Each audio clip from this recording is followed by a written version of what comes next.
Me presento, mi nombre es Valeria Hinojosa, soy miembro de ADIC Colombia.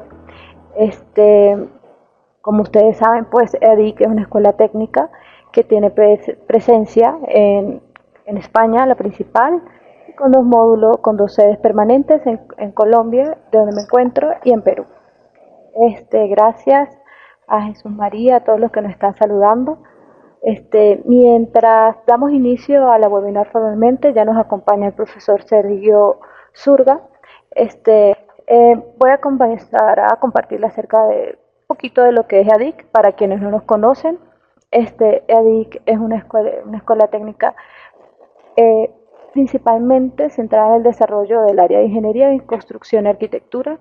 Contamos con una planta de docentes de más de 400 profesionales en activo. Eso es uno de nuestros mayores valores agregados. Tenemos una metodología exclusiva centrada siempre en el alumno, con alumnos de más de 42 países. Ofrecemos doble titulación, una de ADIC y una siempre acompañada por otra universidad, que puede ser la UDIMA o la UCAM. También le compartimos más o menos los números de ADIC. Hoy nos acompaña uno de ellos. También 12.500 profesionales de habla hispana que hemos formado en cada uno de nuestros componentes formativos, bien sean máster, diplomados o componentes presenciales. Tenemos más de 250 ofertas formativas, más de 400 docentes certificados y profesionalmente activos, y adicional de esto damos asesoría a empresas y compañías. Más o menos 100 son los que han venido acompañando. ¿Por qué ADIC? Y esto es una de nuestras principales valores agregados. Tenemos una metodología siempre de apoyo continuo, con un equipo calificado de asesores académicos dispuestos siempre a asesorarte a cualquier dificultad durante tu proceso de aprendizaje. También tenemos contenido multimedia, audiovisual, videos, webinar, todo para un aprendizaje ameno y dinámico. Pues también poseemos foros, un entorno interactivo y colaborativo. Otra de nuestras ventajas es que también fomentamos el networking más multicultural, con personas de más de 42 países. Puedes conectarte donde y cuando quieras con nuestra metodología 100% online. Puedes hacer un máster precisamente desde cualquier parte del mundo. Y bueno, procedemos en el caso de BIM, por ejemplo, tenemos los programas informáticos actualizados con licencia para que puedas tener un aprendizaje completamente práctico y sin ningún adicional. En ADIC nos hemos preocupado por formar alianzas y ser miembros estratégicos de diferentes asociaciones a nivel global. Entre las alianzas que más destacan son las alianzas con la UCAM y con la UDIMA, universidades con las cuales tenemos un programa de becas especial. Todos nuestros másteres tienen una duración de 12 meses, que consisten divididos en 8 módulos, más un trabajo final de máster. Ofrecemos doble titulación, título propio universitario y una titulación propia con ADIC. Y también tenemos acreditaciones internacionales, 60 créditos, y nuestros títulos son apostillables ante la Haya. Acerca de nuestro programa de becas, tenemos dos alianzas específicas, una es con la Fundación FIE y la otra con la Organización de Estados Americanos, en donde le otorgamos a nuestros estudiantes, a nuestros postulados, becas entre el 40 y 60% del monto total de la colegiatura. Ahorita incluso tenemos abierta nuestra nueva convocatoria que dará inicio en el mes de abril. Adicional, pues bueno, cierro explicándoles que estos son nuestros contactos. Nos pueden encontrar en eadic.com, en eadic-becas.com, para conocer todas nuestras maestrías becadas. Tenemos, como les dije, sede principal en España, con 2 sedes de apoyo en Colombia, de donde les estoy hablando hoy, y en Perú también. Ahora vamos a dar inicio ahora sí a nuestra masterclass, cómo gestionar proyectos y obras BIM, porque estamos acá. Esta masterclass es patrocinada por la Máster en BIM Management y la especialización en obra civil. Nos estará acompañando hoy el profesor Sergio Zurga Molano. Él es ingeniero técnico de obras públicas con especialidad en construcciones civiles. Actualmente trabaja en Norbim como BIM Project Manager, implantando las metodologías de trabajo BIM y Lean en una promotora constructora. También es docente del máster en BIM Management, tanto de arquitectura como de infraestructura e ingeniería civil, con nosotros acá en ADIC. Bienvenido, profesor. Vale, pues bueno, antes de nada, muchas gracias Valeria por la presentación y bueno, muchas gracias a todos los participantes por acudir a esta masterclass. Siguiendo un poco con la implantación, una parte importante que se traslada en una parte de esta presentación y sobre todo en el módulo es la experiencia que he adquirido también en Reino Unido, en proyectos de acuerdo a mi nivel 2. Muchos de vosotros que os habéis adentrado en la metodología BIM sabréis que Reino Unido es un país puntero en la implantación de BIM y bueno, uno de los objetivos de míos como docente es poder compartir la experiencia en ese país y las buenas prácticas, digamos, en cuanto a gestión de BIM en ese país. En el máster de BIM Management, tanto de edificación como de infraestructuras y obra civil, el módulo que imparto es acerca de BIM y la gestión de proyectos, en el que tratamos un poco BIM como una metodología completa. No nos centramos en softwares concretos, sino que hablamos de BIM en su conjunto, de sus ventajas, de cómo implantarlo en empresas, en proyectos y de cuáles son los documentos y la normativa clave para esa implantación. Y bueno, dejando las presentaciones al lado, el título de la masterclass de hoy es BIM y la gestión de proyectos, y dividiremos la presentación en tres partes. En una primera parte hablaremos de los ciclos, digamos, de todos los ciclos y todas las partes que constituyen un proyecto constructivo y cómo BIM afecta a cada una de las partes. Por otro lado, veremos cuál es la documentación principal y las claves de la documentación principal para poder implantar BIM en los proyectos, y finalizaremos brevemente haciendo referencia a qué normativa podemos seguir para tener un poco las claves y las pautas para seguir, digamos, poder implantar BIM en los proyectos. Es decir, qué documentación o qué normativa hay de referencia para poder aplicar BIM en todos los proyectos.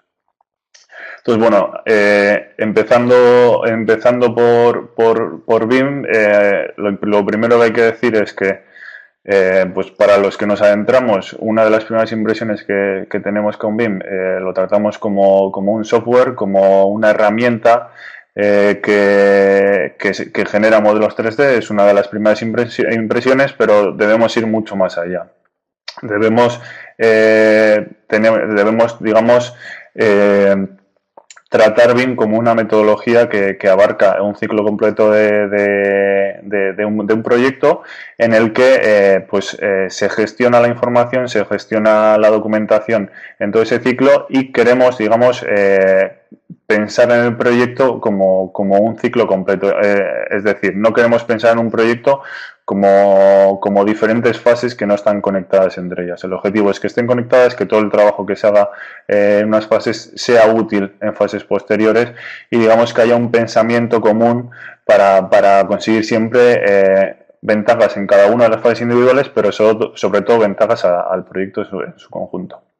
Cuando hablo de las diferentes fases, hablo, pues, como veis en esa gráfica, pues de la fase conceptual, en el desarrollo del proyecto, la fase de construcción, la fase de mantenimiento, explotación e incluso la fase de demolición. Y en caso de que haya renovaciones o rehabilitaciones, pues comenzaría otra vez el ciclo. ¿Por qué llega BIM? ¿Por qué hablar parece obvio lo que digo, ¿no? Parece obvio pensar que cuando hablamos de un proyecto, no son proyectos independientes, pero la realidad es que cuando hemos trabajado en proyectos constructivos y trabajamos en fase de diseño, muchas veces se mira por el beneficio propio de esa fase, la fase de proyecto, la fase de diseño, no se mira tanto en la constructibilidad, sino que se mira pues en los plazos de entrega, en los plazos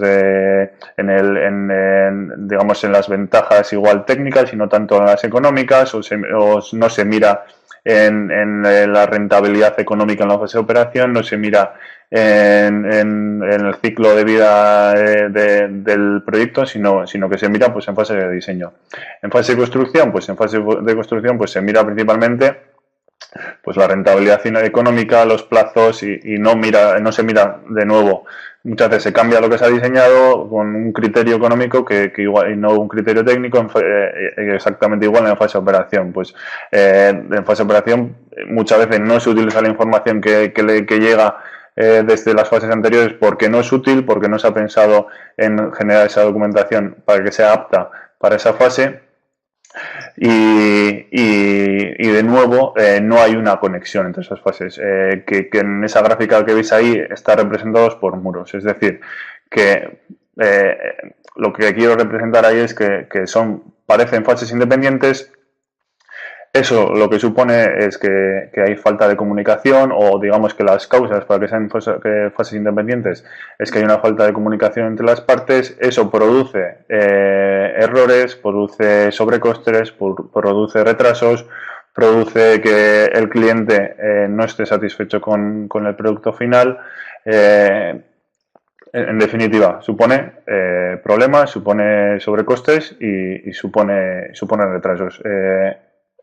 Otro de los objetivos de BIM es mejorar la comunicación, evitar los errores, mejorar la definición del proyecto, hacer el proyecto útil, hacer el proyecto que se termine antes. ¿Cómo conseguirlo? Pues bueno, primero pensando en que debemos tratar el proyecto en lugar de como fases independientes en las que según se avanza de fase hace falta, digamos, reestudiar el proyecto, digamos, dar un paso atrás para poder seguir avanzando, pues lo que queremos es evitar eso. Queremos conseguir que el flujo de información y del conocimiento se transmita entre fases, es decir, que toda la información que se va generando en fases anteriores se transmita a las fases posteriores. ¿Para qué? Para que haya menos errores, para que toda la información que se genere sea útil para fases posteriores, sobre todo para que se utilice. Otra de las claves con BIM es conseguir que digamos que la fase de proyecto, en esa fase preconstrucción, consigamos proyectos más definidos, proyectos con menos errores. ¿Por qué? Porque eso va a suponer construcciones más ágiles, construcciones más económicas, menos accidentes en obra y un largo etcétera de errores comunes. Entonces, para ello, una de las claves, ¿cuál es? Bueno, es pensar en lo que he dicho anteriormente, en el proyecto como, digamos, con un objetivo común, con unos requisitos comunes, es decir, con un ente que parte del cliente o un delegado del cliente que piense en el proyecto como conjunto y trate de, digamos, gestionar lo mejor para el proyecto. ¿Cómo realizar eso en BIM? Bueno, lo veremos después en la parte de documentación. Ahora vamos a empezar a ver cómo afecta a BIM a cada una de las fases por separado. Comenzando por esa fase inicial, esa fase de planificación inicial en la que se definen un poco los objetivos del proyecto, los requisitos principales. Es el momento, digamos, de empezar a generar documentación. Normalmente, digamos, en la metodología tradicional serían pues planos conceptuales. Con BIM lo que hacemos es realizar modelos conceptuales. Pues hay herramientas que permiten la realización de modelos rápidos que no supongan mucho esfuerzo, pero que permitan visualizar esos conceptos de una manera tridimensional, que permita a agentes igual no tan técnicos poder visualizar los entornos, digamos, los detalles que pueden, digamos, hacerles decidir entre unas opciones u otras, es decir, ir desarrollando esa idea y esos conceptos detalladamente, poco a poco, con una manera un poco tridimensional, sin mucho detalle, porque eso supone un esfuerzo que en una fase inicial no es necesario, pero introduciendo ese aspecto visual y ese aspecto tridimensional que en esta fase inicial es importante, sobre todo eso, para interactuar con agentes no tan técnicos, pero que sí que tienen que tomar decisiones y que son importantes en el proyecto. Según va empezando a desarrollarse el proyecto, según empezamos digamos, a entrar en un aspecto más técnico, llega el momento de introducir a todas las disciplinas. En función del proyecto, pues estará pues, la disciplina de estructuras, la disciplina de instalaciones, civil, arquitectura. Bueno, en función del proyecto será uno u otro. Y llega el momento digamos, de coordinar a todos estos equipos. ¿Cómo coordinar estos equipos? Pues con BIM nacen a partir de BIM y de la coordinación de BIM nace un concepto que ya se ha utilizado mucho antes, pero bueno, que ya se le da un nombre, que es el denominado CDE, que viene del inglés de Common Data Environment, que digamos es el repositorio común o el lugar común donde colaborar y donde coordinar el desarrollo de un proyecto. Es decir, es un lugar normalmente en la nube en el que se comparte información para que todas las partes y todos los agentes que tienen que tener acceso a esa información la tengan de manera directa. Es decir, evitar que una disciplina que trabaja pues, realizando su parte del proyecto cometa errores de coordinación porque comparta su información solo con una disciplina y no con las otras dos. O que un agente importante, como puede ser el cliente, pues tenga acceso también a la información pertinente, que no tiene por qué ser toda la información del proyecto, sino solo la que sea necesaria, tenga acceso a ella en todo momento y de manera directa. Es decir, que no tenga acceso a una versión desactualizada, no tenga acceso a una versión que ya no está en uso, sino que tenga acceso a la información que nosotros queremos que tenga, al igual que el resto de disciplinas. Entonces es importante introducir este concepto, el concepto de CDE, que lo que introduce es una necesidad de coordinar y sobre todo, de nuevo, de mirar digamos que todas las partes miren a la misma verdad, al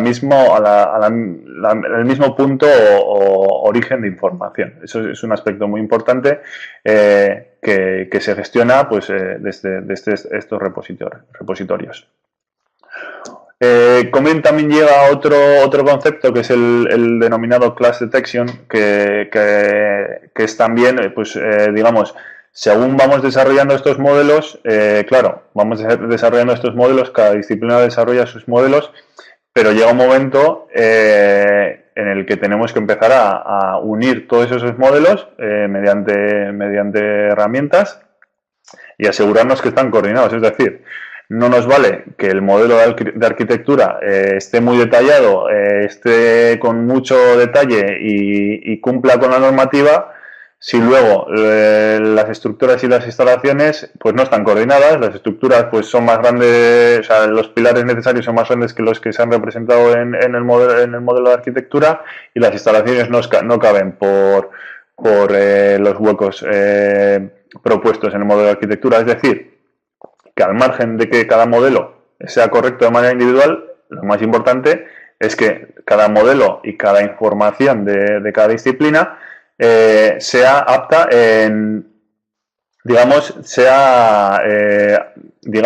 esté coordinada con el resto de disciplinas. Ese es el denominado proceso de detección de interferencias. De manera automática se puede detectar si esos modelos están coordinados,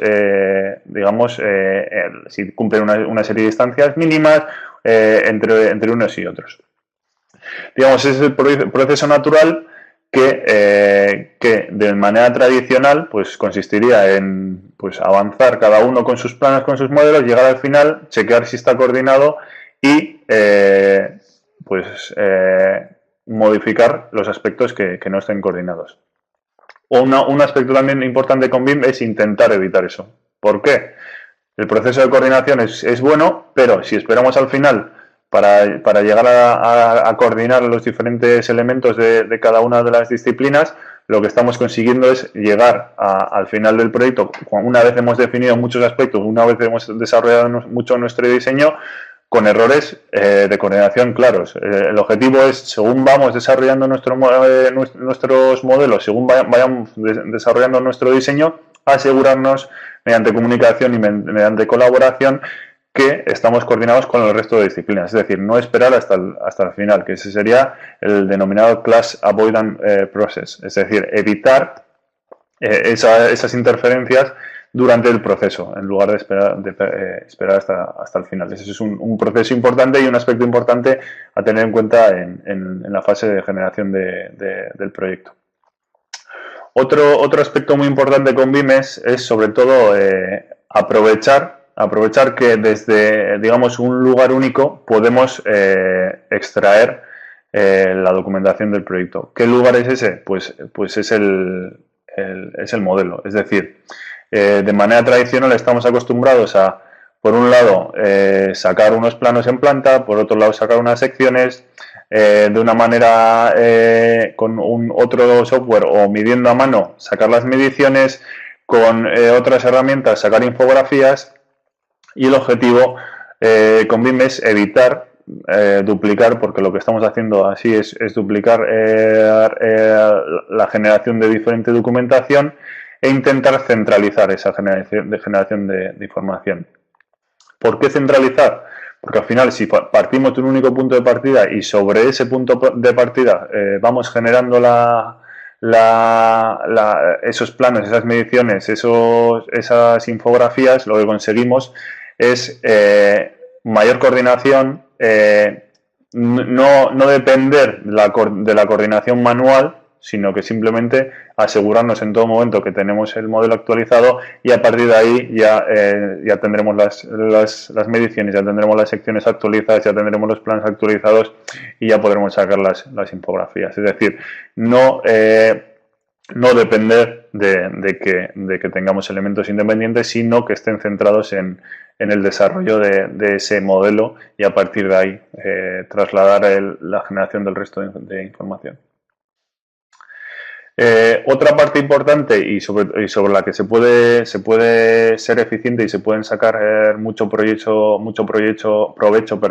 a los modelos BIM en esta fase de proyecto, es en aprovechar esos modelos tridimensionales, en aprovechar esa información que se genera para realizar diferentes simulaciones y análisis técnicos. En función de la especialidad, pues aprovechar los modelos de estructuras para que sirvan de punto de partida para realización de simulaciones estructurales, utilizar la geometría para realizar simulaciones térmicas, utilizar los modelos del terreno para realizar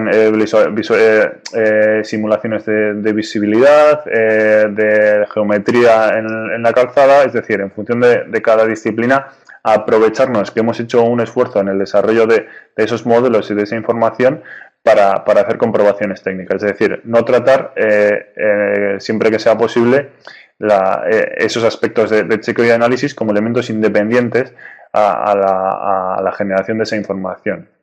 Es decir, que toda esa información, esos modelos que generamos, que no sirvan exclusivamente para la generación de unos planos, sino que sirvan para el mayor número de propósitos posibles, porque de esa manera, cada vez que haya cambios, de nuevo, al igual que comentaba anteriormente, se podrá no automatizar, pero sí reducir esos procesos de coordinación.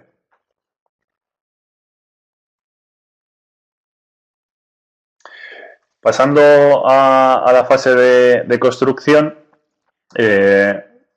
yo diría que la fase de construcción es uno de los principales, digamos, beneficiados de la llegada de BIM. ¿Por qué?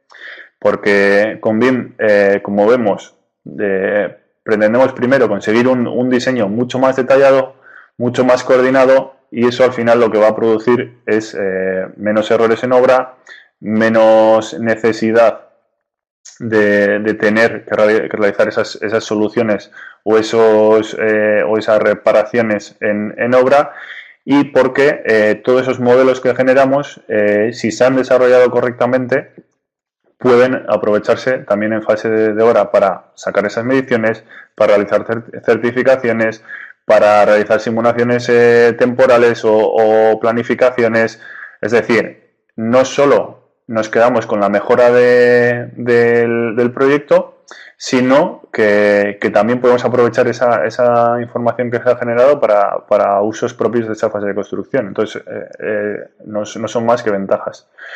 Y al margen de eso, pues decíamos anteriormente la importancia de tener un CDE o un lugar en el que se gestione la información y la documentación de manera centralizada. Pues en esta fase de construcción es todavía más importante. Es muy común en esas fases de construcción, pues que según se vayan revisando los planos no haya confusión, o que haya unos planos en obra que no están actualizados con las últimas versiones, o que haya partes del proyecto que tengan unos planos, otras partes tenga otros.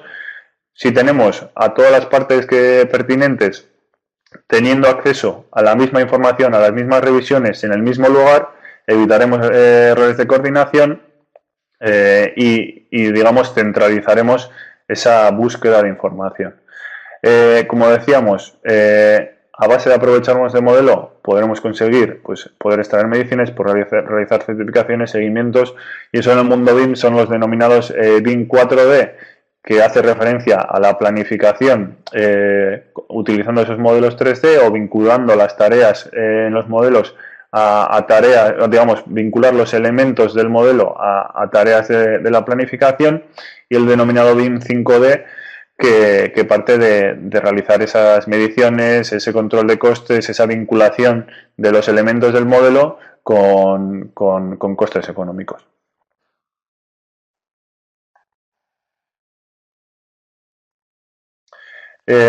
Otro aspecto muy importante es que, como hemos dicho, con BIM tenemos, y siguiendo con la fase de construcción, tenemos un mayor control, una mucha mayor eficiencia en el desarrollo, digamos, del proyecto, que introduce con mayor énfasis la introducción de los elementos prefabricados. ¿Por qué? Porque, como hemos dicho, desde una fase más temprana o desde el principio del proyecto tenemos un proyecto mucho mejor definido. Y eso, cuando la prefabricación es válida por coste y es importante por plazo, lo que puede suponer es que desde ese inicio del proyecto podamos pedir elementos prefabricados, podamos ser mucho más ágiles y podamos ganar mucho plazo. Entonces, sí que es cierto que en muchos casos la prefabricación está centrada en algunos tipos de construcciones, pero al igual que con otros elementos que surgen de la introducción de nuevas metodologías y nuevas formas de trabajar, la prefabricación es una técnica que entrará en juego y que subirá digamos, con la implantación de BIM. No solo por los plazos, sino también porque al final se pueden conseguir pues materiales con mayor calidad, porque al final se realizan en laboratorio con muchos mayores controles de calidad, porque se pueden reducir los accidentes, más las ventajas que hemos comentado antes de plazo, que en muchos casos también pueden ser coste. Aunque la presentación es de fase de proyecto de construcción, no tenemos que olvidar que el hecho de tener pues toda esta información tridimensional, que no hemos entrado en el detalle, pero claro, todos esos modelos tienen información asociada, pues, digamos, una de las funciones o una de las ventajas que le puede aportar al cliente es que pues, parámetros importantes para la fase de mantenimiento se pueden introducir en fase de proyecto para que sean útiles después. Entonces, ¿qué conseguimos? Pues que en esa fase de operación, en esa fase de mantenimiento, tengamos un modelo tridimensional de lo que se ha construido con parámetros como pueden ser ciclos de vida, materiales con los que se ha construido, información geométrica que pueda ser útil en esa fase y que es perfectamente útil no solo para consultar los modelos, sino para realizar visitas virtuales, para realizar formaciones, inducciones, etcétera. Entonces, con eso, ¿qué quiero decir? Pues que las ventajas no paran o no se paran en la construcción, sino que también se pueden aprovechar en fase de mantenimiento. Y aunque es cierto que es una fase que todavía pues no está en un auge muy elevado, eso se debe también porque al final digamos que la implantación de BIM es gradual. En fase de proyecto parece que cada vez tiene más cabida, cada vez se realizan más proyectos en BIM, las constructoras poco a poco también se van sumando y una vez se suman las constructoras, los clientes empiezan a entender por completo sus ventajas, pues empezarán a pensar en aplicar también bien en esa fase de mantenimiento y en aprovecharse de todas esas ventajas. Y no solo en operación, sino que incluso en la demolición de edificios o de infraestructuras puede ser muy útil saber la geometría, saber los materiales o saber la información con la que se diseñó, en lugar de partir de planos desactualizados o incluso no tener planos de esos elementos. Y claro, todo esto, por mucho que BIM al principio dijese que no no es un software o va mucho más allá del software, pero lógicamente estamos hablando de generar documentación, de coordinarnos, de una metodología de trabajo que nos apoyamos también en las herramientas, en las nuevas herramientas, nuevas tecnologías para ser más eficientes, para pues, herramientas como pueden ser el uso de la realidad virtual o mixta, el uso de códigos QR que identifiquen los elementos tridimensionalmente o la información de los mismos, el uso de las tablets y bueno, infinidad de usos que van surgiendo con el desarrollo de la metodología.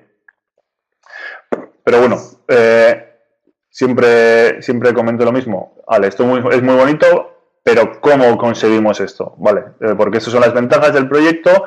En un mundo ideal conseguiríamos que pues eso, que la fase de proyecto, la fase de construcción, la fase de mantenimiento fuesen así, todo el mundo utilizase el modelo y tuviésemos ventajas cada uno de manera individual y sobre todo el cliente de manera conjunta, ¿de acuerdo?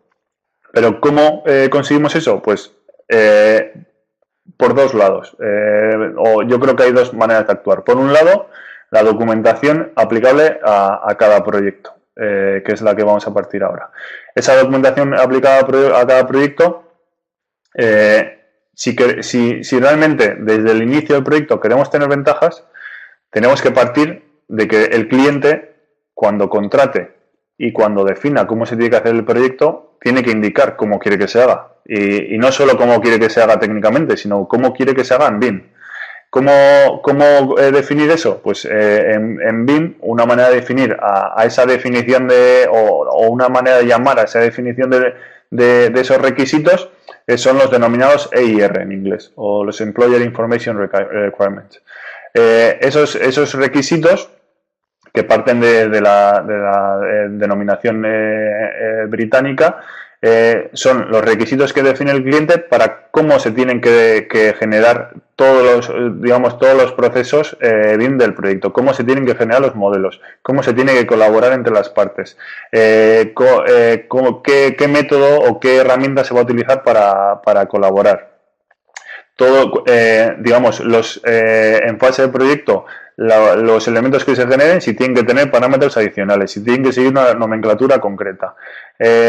Si luego se va a dar uso de esos modelos en fase de construcción, pues cómo se tienen que producir los modelos, porque no será lo mismo utilizar un modelo que solo se va a utilizar en fase de proyecto realizar un modelo que solo se va a utilizar en fase de proyecto, que se buscará pues agilidad y ser un modelo que respecto al cambio pues pueda ser útil y rápido y que de él se puedan partir pues lo que hemos dicho, mediciones y todas las infografías, planos, etcétera, o un modelo que se vaya a utilizar en fase de construcción se producirá diferente y eso lo tiene que definir el cliente. En la gráfica del denominado BIM nivel 2 que ahora se ha modificado y luego veremos por qué, es el principio del proceso. Es el momento en el que el cliente define cómo se va a generar el proyecto. Antes de que se defina nada, el cliente define cómo quiere que se haga. Es un paso vital que muchas veces damos por sentado, pero no se realiza.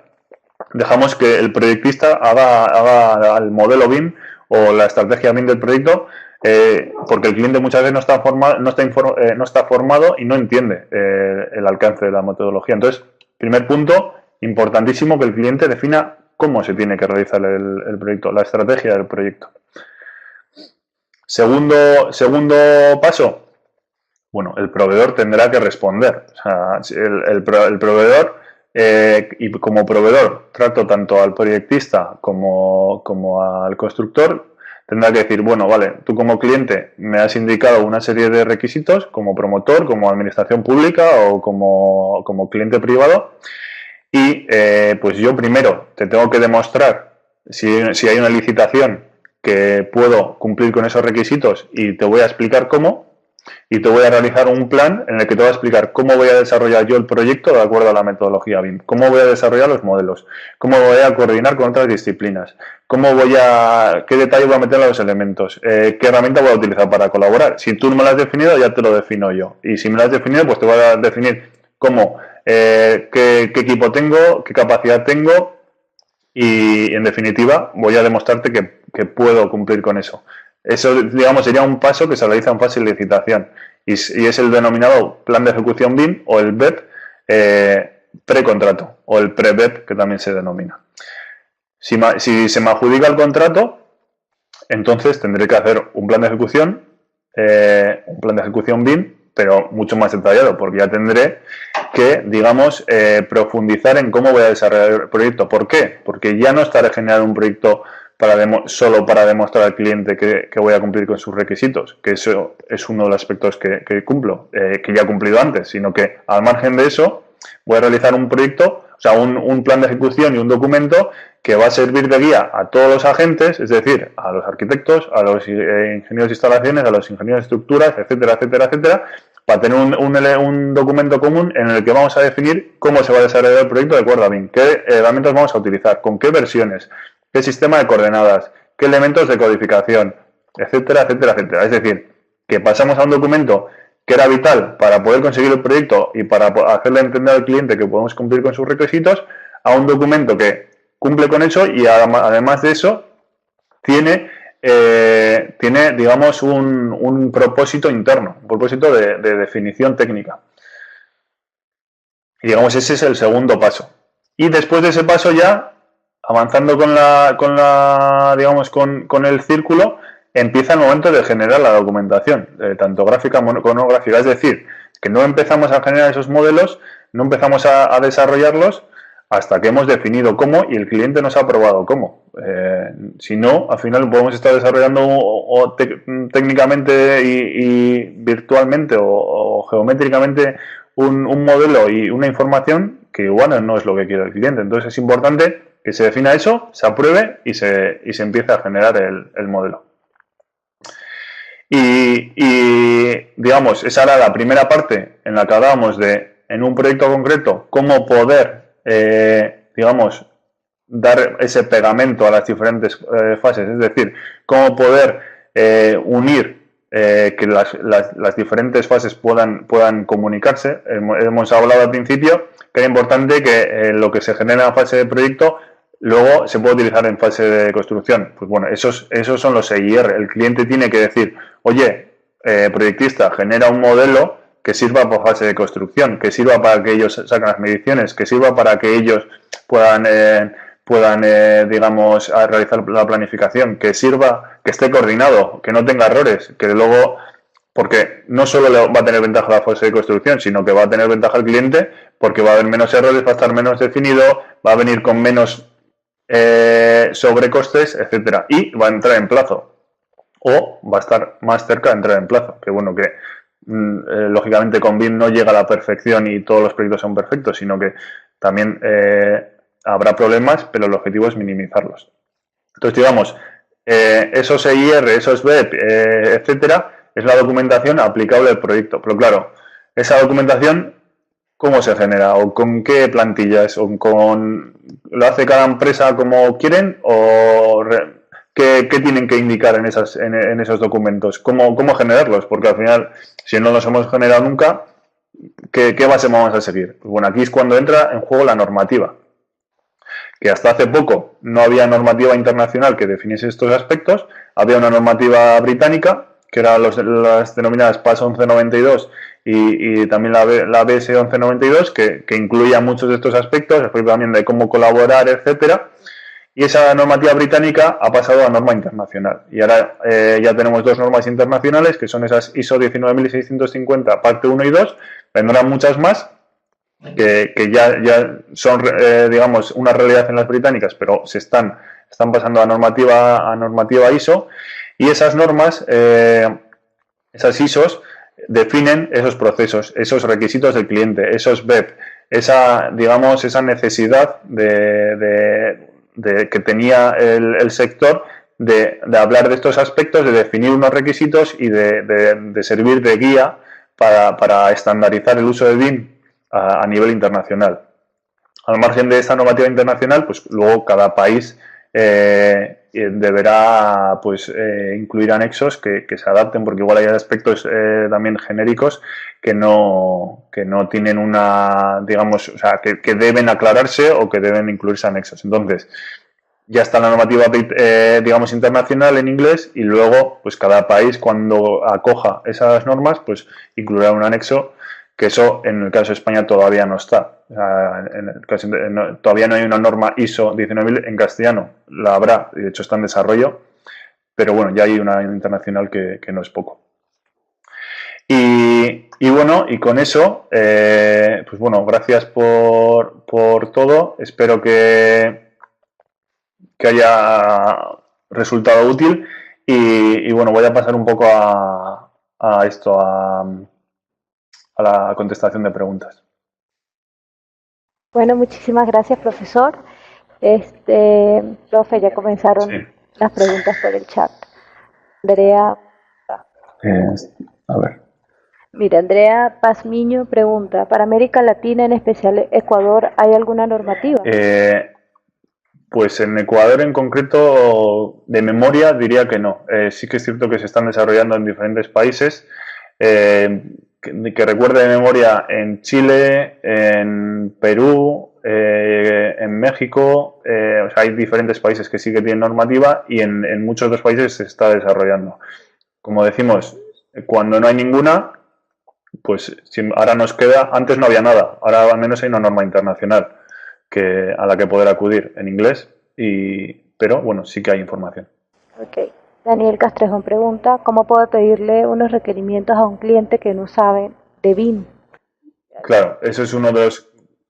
Correcto, eso es uno de los primeros, uno de los problemas comunes en esta fase inicial, porque claro, como he dicho, estamos pidiendo a los clientes que nos definan cómo desarrollar el proyecto, pero claro, como bien ha dicho, hay clientes que no saben casi ni lo que es BIM, pero lo están pidiendo. Es decir, que hay clientes que no están formados, no saben los beneficios, pero lo están pidiendo igual porque es una obligación a nivel estatal, o porque han escuchado que es bueno pero no saben.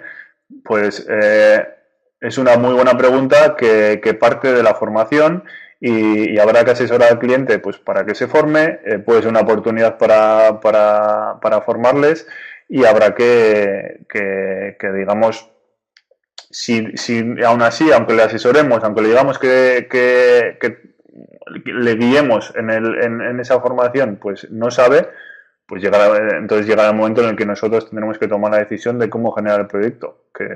Pero sí, también es cierto que si no sabe cómo pedir las cosas, pues tampoco seguramente sepa cómo valorarlas. Entonces, no tiene sentido entrar en un detalle como el que hemos indicado en la generación de esos documentos, porque el cliente no lo va a valorar.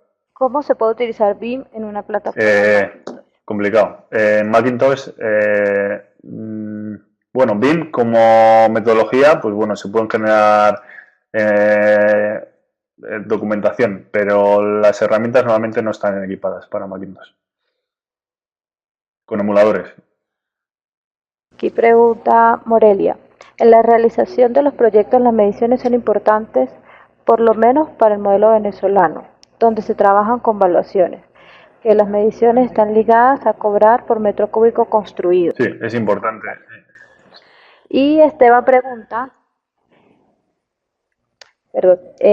Flores pregunta, ¿cómo BIM incluye la utilización de programas para el análisis, diseño estructural, como ETABS, SAFE? Normalmente cuando trabajamos con BIM con diferentes aplicaciones, que en este caso pues es una aplicación o un uso no de BIM, sino aplicable a la realización de documentación del proyecto o de desarrollo del proyecto, normalmente se suele utilizar con diferentes plataformas, es decir, que por un lado igual desarrollamos geometría tridimensional y que sería pues lo que hemos dicho para generación de los planos, de las mediciones, etcétera, y esa geometría tridimensional puede exportarse a software de análisis como puede ser Robot desde Revit, en el que adquiere, digamos, esa geometría y luego tendremos que introducir, digamos, datos para poder realizar esos análisis y lo que conseguimos de esa manera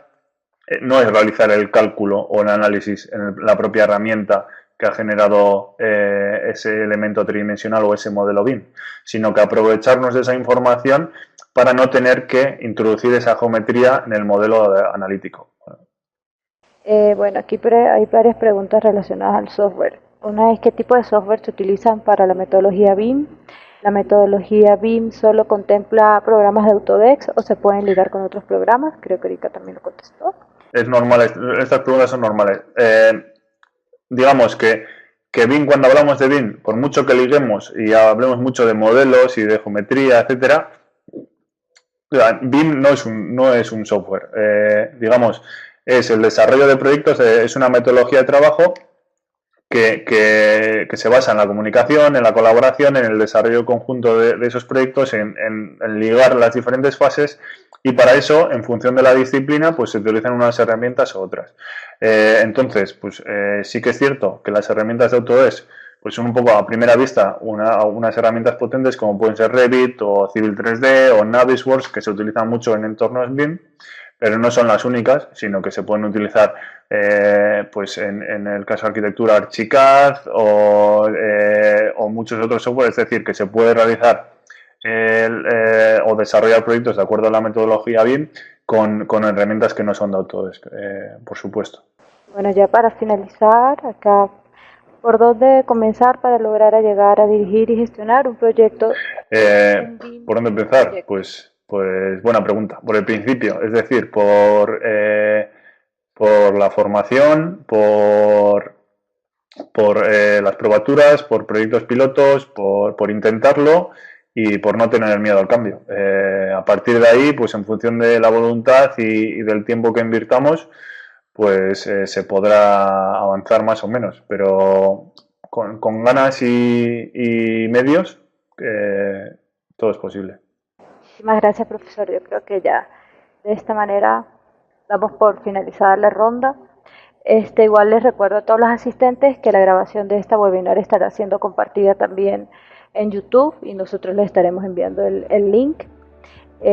Agradecemos muchísimo a todos la presencia. Hoy nos acompaña gente de Perú, Nicaragua, España, Italia, Argentina, Ecuador, Colombia. Pues esto es parte de lo que realmente es un poquito EADIC, una escuela técnica global.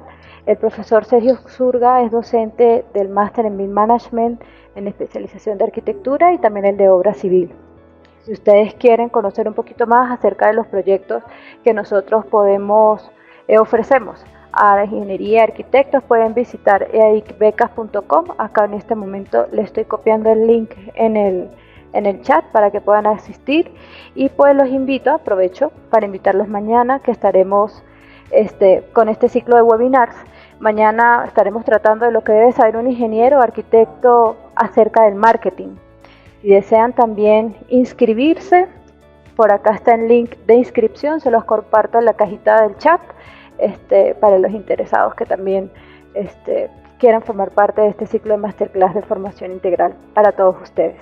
Bueno, de esta manera... Muchas gracias a todos, profe, y gracias a Valeria por tu presentación y por tu trabajo. Gracias. Gracias a todos, feliz tarde, feliz noche, dependiendo de donde se encuentren.